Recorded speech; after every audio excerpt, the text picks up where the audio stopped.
اب بےکس بچی کیا کرتی، بار بار پھوپھی سے کہتی تھی پھوپھی اماں یہ پرندے دیکھیے جا رہے ہیں، کہاں جا رہے ہیں؟ کہا بیٹا یہ اب اپنے گھروں کو واپس جا رہے ہیں۔ کہا پھوپھی اماں روز جاتے ہیں یہ اپنے گھر، ہم اپنے گھر کب جائیں گے؟ زینب نے کہا ہاں بی بی ہم جلدی گھر چلیں گے، مگر ہائے سکینہ کے لیے وہ دن کبھی نہ آیا۔ کبھی چچا کو پکارا، کبھی بھیا علی اکبر کو پکارتی، لیکن پھر ایک دن رات کو روتے روتے بس یہی کہا بابا بہت دن ہو گئے کہ میں نے آپ کا چہرہ نہیں دیکھا۔ اس گھر کے آداب میں آپ کو کیا بتاؤں، اس گھر کے دستور آپ کو کیا بتاؤں۔ اس گھر میں ایسا ہوتا ہے کہ باپ بیٹی کو بہت چاہتا ہے، بہت چاہتا ہے۔ یہ دستور اس گھر نے دیا۔ آج پورے زمانے میں بیٹے سے زیادہ بیٹی کو جو چاہا جاتا ہے وہ فاطمہ زہرا اور سکینہ کی وجہ سے چاہا جاتا ہے۔ جب زمانہ سنتا ہے کہ محمد اپنی بیٹی کو کتنا چاہتے تھے، حسین اپنی بیٹی سکینہ کو کتنا چاہتے تھے، لیکن یہ دستور بھی عجیب ہے کہ جب چاہنے والا باپ اپنی بیٹی پر بہت زیادہ مظالم دیکھتا ہے تو خاموشی سے خواب میں آ جاتا ہے اور کہتا ہے ظلم کے دن ختم ہو گئے، اب آؤ ہمارے ساتھ چلو۔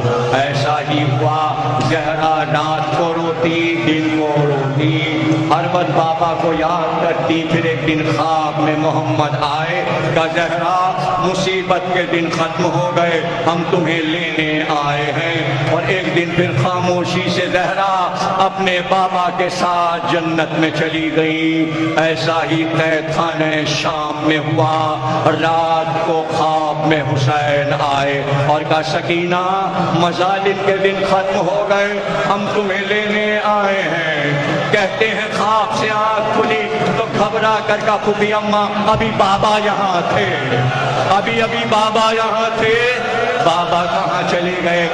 لیکن رباب نے چپ کر آیا، زینب نے چپ کر آیا، مگر سکینہ چپ نہ ہوئی، پکارتی رہی بابا آؤ، بابا آؤ۔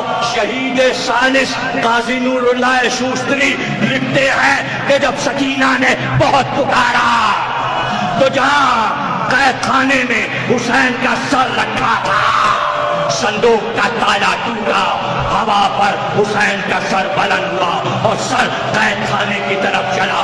ایک بار قید خانے کا تالا ٹوٹا، سر حسین قید خانے میں آیا، سکینہ نے پھٹا ہوا دامن پھیلایا، سر حسین سکینہ کے زانوں پہ آیا۔ ایک بار سکینہ نے اپنا رخسار حسین کے سر پہ رکھا، کہ بابا اٹھ کے دیکھیے کانوں کے دل قید کے ہاتھ گلے۔ اور ایک بار زینب نے شانہ ہلایا کہ سکینہ سکینہ، آواز نہ آئی، رباب آگے بڑھ کہ سکینہ اٹھو میری جان، سکینہ اٹھو۔ ایک بار آواز آئی انا للہ و انا الیہ، ہائے سکینہ